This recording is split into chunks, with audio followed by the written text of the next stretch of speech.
Breaking news. Amaravati రాజధాని నిర్మాణంలో కీలకమైన సీడ్ యాక్సిస్ రోడ్డు పనులను మంత్రి నారాయణ పరిశీలించారు. పాత గుంటూరు హైవేతో అనుసంధానమవుతున్న ఈ రోడ్డు నిర్మాణాన్ని వేగవంతం చేయాలని అధికారులను ఆదేశించారు. రాజధాని సీడ్ యాక్సిస్ రోడ్లో భాగంగా బంకింగ్ హోమ్ కెనాల్, కొండవీటి వాగుపై నిర్మిస్తున్న 2 స్టీల్ బ్రిడ్జ్ల పనులు తుది దశకు చేరుకున్నాయి. ఇక విజయవాడ, మంగళగిరి నుంచి నేరుగా అమరావతికి చేరుకునేలా ఈ రహదారి పునరుద్ధరించుకుంటోంది.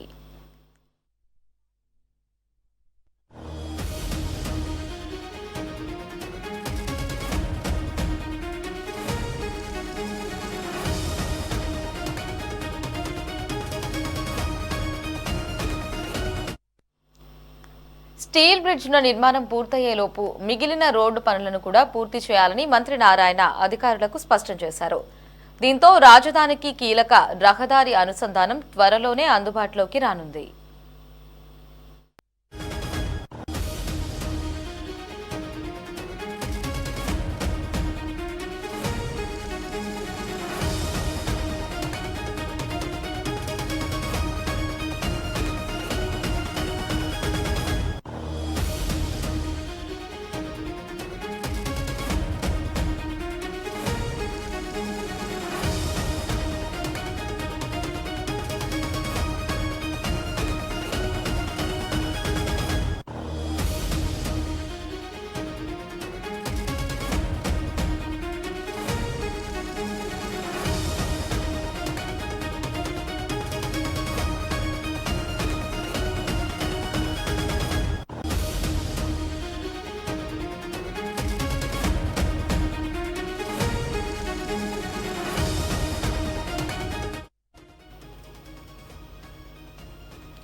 మంత్రి నారాయణ అమరావతి పర్యటనకి సంబంధించి పూర్తి సమాచారాన్ని మా ప్రతినిధి గాలిబ్ ఫోన్లో అందిస్తారు. గాలిబ్. అమరావతి ప్రాంతంలో మంత్రి నారాయణ పర్యటించారు. అయితే ఈసారి కీలకమైన నిర్మాణాలకు సంబంధించి మంత్రి నారాయణ పరిశీలించడం జరిగింది. ప్రధానంగా బక్కింగ్హామ్ కెనాల్ మీద నిర్మిస్తున్న స్టీల్ బ్రిడ్జ్ తో పాటు కొండవీటి వాగు మీద నిర్మిస్తున్న స్టీల్ బ్రిడ్జ్, ఈ 2 నిర్మాణాలకు సంబంధించి త్వరితగతిన పూర్తి చేసే దిశగా కూడా మంత్రి నారాయణ నిర్మాణ సంస్థలకు ఆదేశాలు జారీ చేయడం జరిగింది.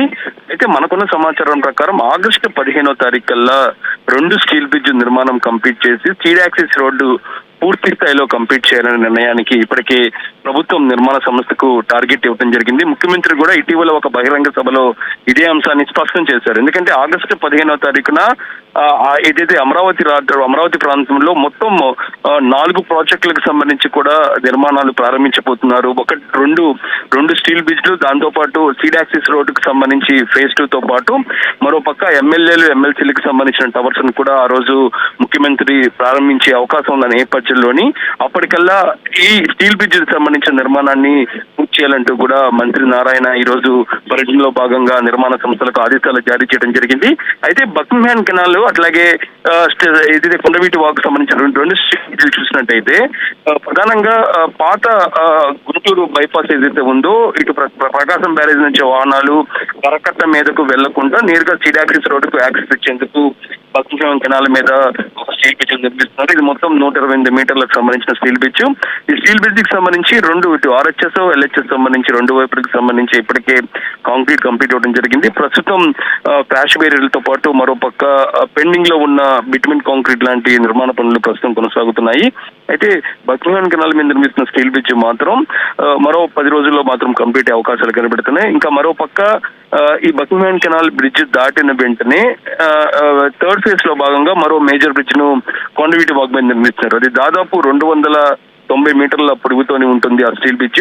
ఆ స్టీల్ బ్రిడ్జ్ సంబంధించి నిర్మాణంలో చూసినట్టయితే ప్రస్తుతం దాదాపు 70% వరకు స్టీల్ గడ్డల లాంచింగ్ ప్రక్రియ పూర్తవడం జరిగింది. త్వరలోనే A1, P1 కి సంబంధించి కాంక్రీట్ వేయబోతున్నారు. దాంతో పాటు స్టీల్ గడ్డలతో పాటు మరోపక్క డక్ షీట్ల నిర్మాణం సమాంతరంగా కొనసాగుతుంది.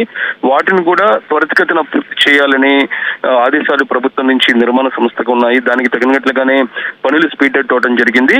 ఇక ఈ మేజర్ స్టీల్ బ్రిడ్జ్ దాటిన తర్వాత కూడా కొన్ని అడ్డంకులు ఉన్నాయి. ఎందుకంటే సీడ్ యాక్సిస్ రోడ్డు ఫేజ్ 2 లో భాగంగా ఇప్పటికే ప్రభుత్వం భూములకు సంబంధించి సేకరణ కోసం నోటిఫికేషన్ ఇచ్చింది. ఇప్పటికే చాలా మంది రైతులు భూసేకరణ నోటిఫికేషన్ ఇచ్చిన తర్వాత CRD సంప్రదింపులు చేసిన నేపథ్యంలో రైతులు దాదాపు 90% సంబంధించిన రైతులు ఇప్పటికే ల్యాండ్ పూలింగ్ ద్వారా భూములు ఇచ్చారు. అయితే ఇంకా పెండింగ్ లో ఉన్న భూములకు సంబంధించి గత వారంలోనే దాదాపు 2.73 సెంట్లకు సంబంధించిన భూమిని అవార్డు ఇచ్చి ప్రభుత్వం నేరుగా తీసుకున్న పరిస్థితి ఉంది. ఇంకా దాంతో పాటు నాకున్న సమాచారం ప్రకారం ఉండవల్లి పెనుమకు సంబంధించి 7.5 ఎకరాల వరకు ఉన్నాయి. వాటిని కూడా ఈ వారం రోజుల్లోని పూర్తి స్థాయిలో ప్రభుత్వం భూసేకరణ ద్వారా తీసుకునే అవకాశాలు కనబడుతున్నాయి. ఆ భూములకు సంబంధించిన అడ్డంకుల తర్వాత వెంటనే సీడ్ యాక్సెస్ రోడ్డును కంప్లీట్ చేయబోతున్నారు. ఎందుకంటే ఇప్పటికే ఏదైతే భూమి వచ్చిందో ఆ భూముల్లోని రోడ్డు నిర్మాణం చేపట్టిన నేపథ్యంలోనే ఇంకా పెండింగ్ లో ఉన్న భూములు కూడా రోడ్డు పెండింగ్ ను కంప్లీట్ చేసి, అంటే BRT రోడ్డు అయినా సరే మధ్య వరకు కంప్లీట్ చేసి ఆగస్టు 15వ తారీఖు అందుబాటులో తీసుకొచ్చేసి కూడా ప్రభుత్వం నిర్మాణ సంస్థకు టార్గెట్ ఇవ్వడం జరిగింది. దానికి సంబంధించిన పనులు వేగం పెంచే దిశగా కూడా చర్యలు తీసుకునేందుకు ఈ రోజు మంత్రి నారాయణ 2 స్టీల్ బ్రిడ్జిల వద్ద పర్యటించి అక్కడ నిర్మాణ పరిస్థితులు అడిగి తెలుసుకోవడంతో పాటు త్వరితగతిన నిర్మాణ పనులు పూర్తి చేయాలంటూ కూడా ఆదేశాలు ఇవ్వడం జరిగింది. Right Ghalib, thanks for the updates.